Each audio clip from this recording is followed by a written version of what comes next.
Huh.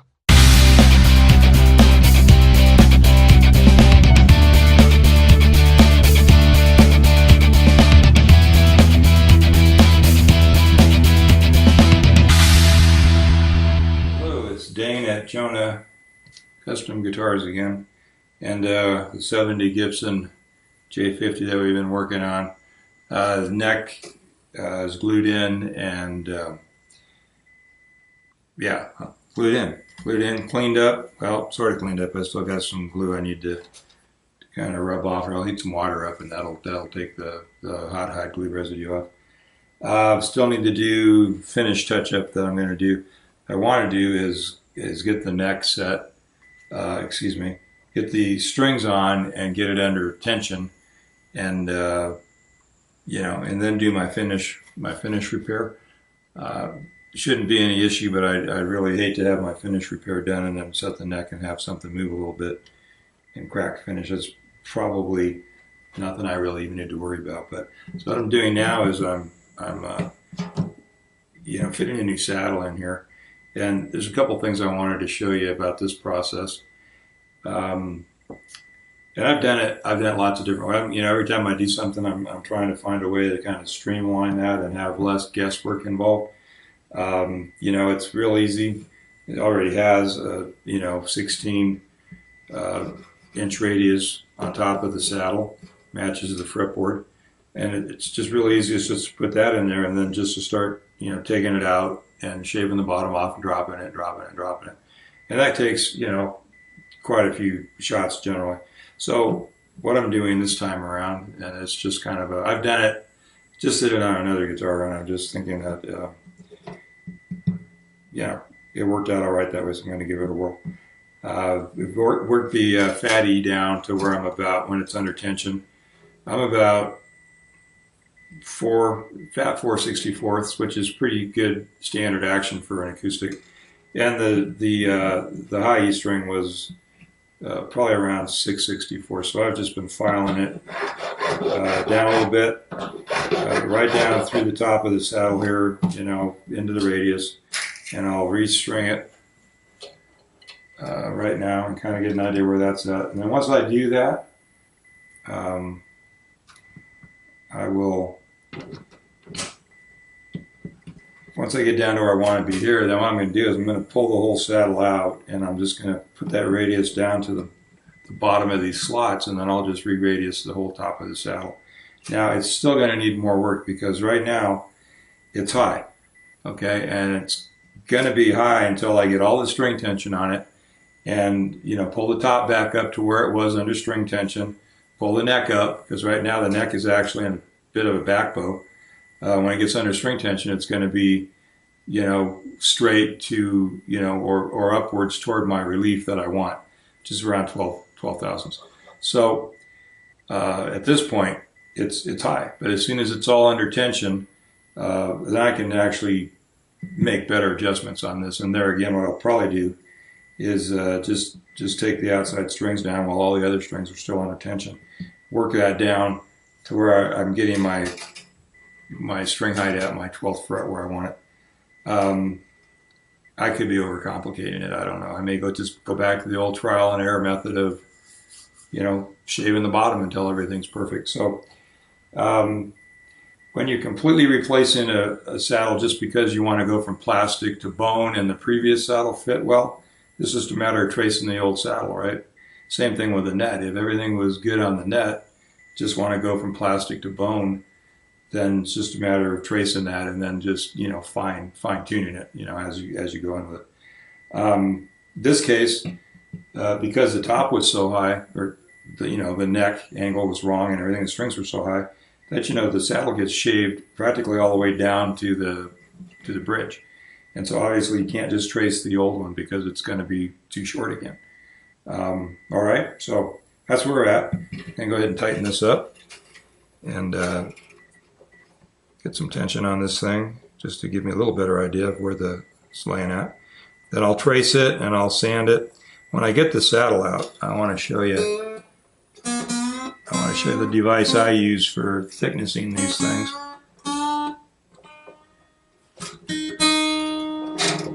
Go ahead and Put some tension on the E as well.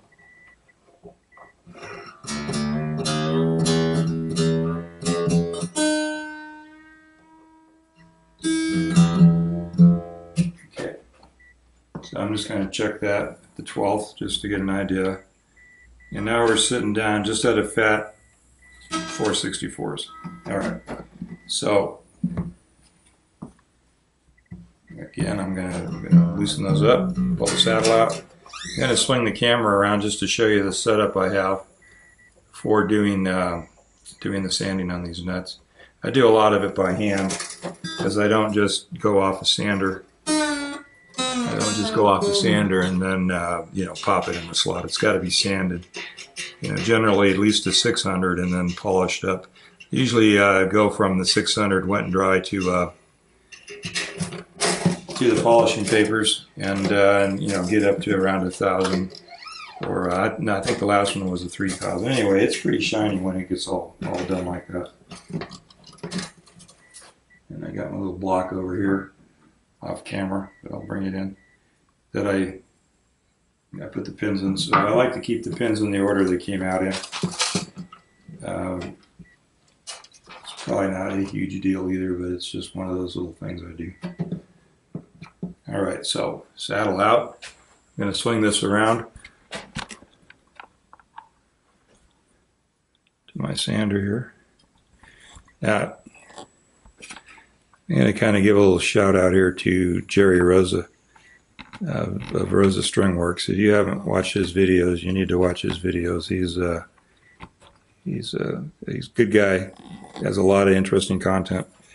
I don't know if you, well, I had drawn a line on there, kind of eyeballing where that might end up at. And my notches are quite a bit higher than that line still. I'm not going to actually sand anything with this. I just wanted to show you what I have. Jerry uses, he made these two sanders. He's got a machine shop, full-on machine shop. And I can't say that if I had a full-on machine shop, I'd know what to do with it. But he's made these little drum sanders that he just pushes. They're horizontal, and he's got a rotating table, and he just rotates the table to make a take a cut, right? So every time he raises it up every rotation equals a certain amount of thickness. So he just takes it up 1,000 at a time, or few, and then pushes it through, and he just reaches over and grabs it and pulls it out. Well, I got this oscillating spindle sander here, and I made this a while back. This I actually use for thicknessing pig heads and things like that. So I can hold a neck here and dial this in or out. This is on a hinge right here, and I got a screw going in the back of it, so you can see it getting bigger over here. It's up against the sanding disc right now, though, but you can dial this in or out, and then it's parallel to that, right? So what I was doing was I just lay the saddle in here. So this is basically just a 90-degree jig with a hinged face on it, and I clamped a little sleeper board just to bring this up. So this thing, because on thicker material, when you got a peg head standing up here, it's 3 inches wide. That 3/4 inch gap on the bottom doesn't matter, but on this it does. So all this does, in essence, is I can push this saddle blank right through here, and then I can just reach behind it and grab it. And I don't have to worry. And you can see this thing's notched all the way up here, so I can push it out quite a ways without any worry about getting my fingers buzzed off in the end of that. I've ever sanded any meat off your fingers, but it's not a pleasant experience. And I do know. I've done that too many times. And then I got this little, well, if I can find it over there. There we go. It's behind this other one, so it's not so easy to see, but it's just a disc sander, 12-inch flat disc right here. And that's where I'm going to shape the radius. When I get to that, I'll just trace, like I said, I'll trace a 16-inch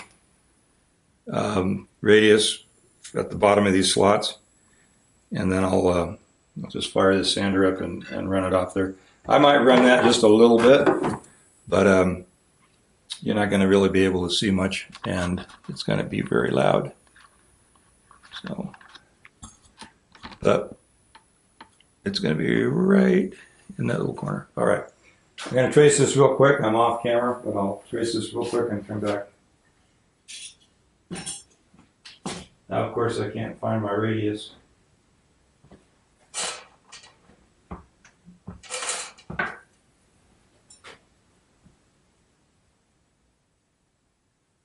All right. Well, you know what? I changed my mind. Let's pan out here. There we go. All right. So I am not going to waste your time trying to find my fret radius gauge in order to do that line on this thing. So you can figure that out, right?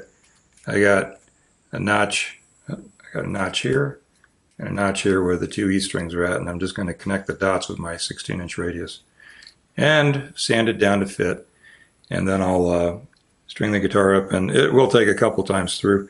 I'm using old strings on this to do the restring, and I really, you guys that put strings on, if you put old strings back on, you know that's a pain. But I'll go through that one time, and then I'll get the action where it wants to be, and then I'll restring it and go from there. The customer will get it back with a fresh set of strings on it. All right, thanks for watching. Click like, click subscribe. Thanks to all you guys. I've noticed that I have a few new subscribers. The 70 Gibson J-50 neck reset. Last time I was working on getting the saddle in, and I did just took it down to the notches that were on the top of the saddle, did that radius, popped it in, needed to come down at the 12th fret, still needed probably a 64th or 2 on the high E, and just 1/64th less here. So I just took that straight off the bottom of the saddle, so I only had to go in and out one more time. Anyway, yeah, and so what I'm going to do is I'm going to tape off a section of the fretboard here, because I'm going to spray lacquer melt or butyl cellusolve. I got this from StuMac. There's probably somebody else that sells it, but that's where I found it. So, and I just filled up my gun here, and spilled a little in the process.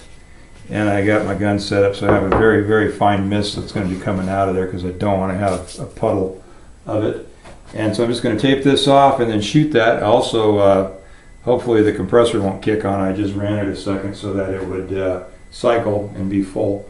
Another reason I'm using this product, well, it's a lacquer guitar, and the reason I'm using the product, though, rather than just filling around the the edge of the neck where it came out and across the top here, right where the fretboard meets the body, and I have a chip over here that, if you recall from earlier things, it came off right at the top of the neck.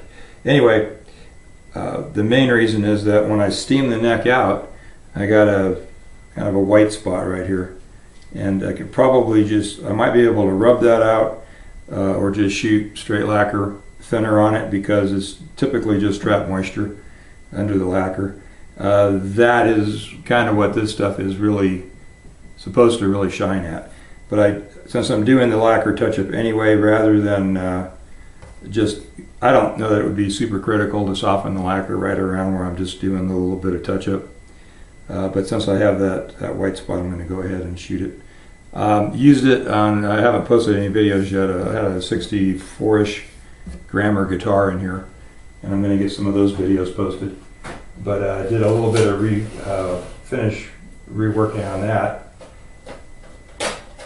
And so most times if I'm sticking tape like this, which I've done quite a bit on this guitar and any other guitar I work on, rather than stick it right on the finish, I'll put it on my shirt first and then peel it back off the shirt, and that kind of just reduces the tack on the tape. I wouldn't do that now normally, just because I'm just going right on the fretboard, and really not really worried about it being too sticky on the fretboard. Oh, another thing I did since the last video on this was I went ahead and popped that 15th fret back in right there, and I was very careful about taking the existing fret out and didn't bend it up or anything. So retained its radius, popped it right back in the hole, the slot rather. So I went ahead and put a little bit of thick super glue down in there, just so I didn't have any issues, with it being a loose fret slot because it haven't pulled it out. I don't want to take a chance on it not really doing what it's supposed to do. So that's why I'm doing that. And it just occurred to me that I should probably cover this this pick guard too, because it's celluloid, and I don't want to get any of this butyl lacquer melt stuff on it yet. So I am going to do that. And even though I'm spraying just a very fine mist, I'm only going to spray right in this area here and here and just down and around the neck. So I'm covered there. I want to get it on the edge of the neck, soften that up, because at the top side of the neck here above this shim, I have existing lacquer, and I want to get a nice blend between that and the piece of rosewood that I put in underneath it. Okay, so just going to go like that.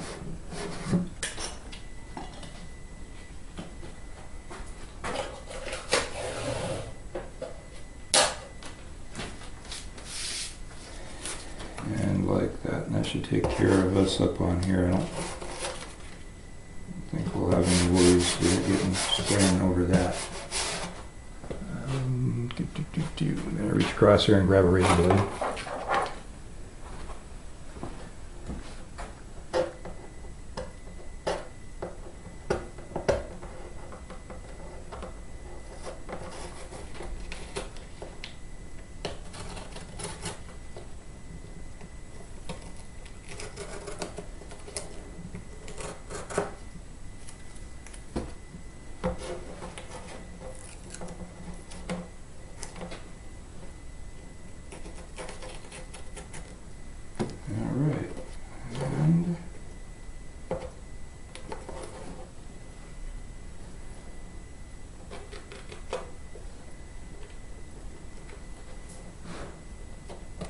Just don't want to get it on the pick guard, and I don't want to have a hard edge either, though, where I spray. So I'm just trying to get most of that out of the way. There we go. All right, so shouldn't take much, and it should have a mask on and a door open and all that. And what I'm going to do pretty much is I'm going to hold my breath here. Now I'm just going to do a real quick once over on this, and then I'll get the door opened up and get some air in here. So not a biggie. I don't know if I'm okay. I'm going to double check my gun just to make sure I don't have anything goofy going on here. Maybe a little too much. All right, here we go.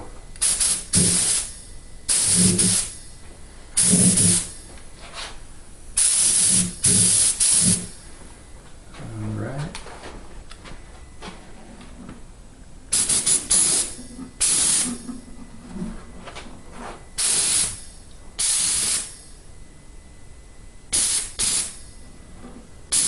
Right there.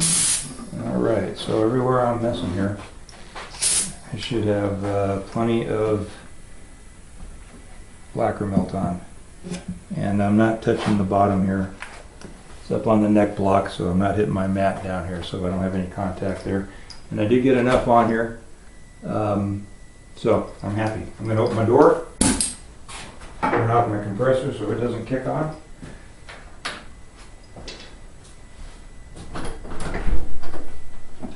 All right, so I'm going to go ahead and clean my gun out off camera. All right, guys, thanks for watching. That's it for now. I will be just taking regular instrument lacquer.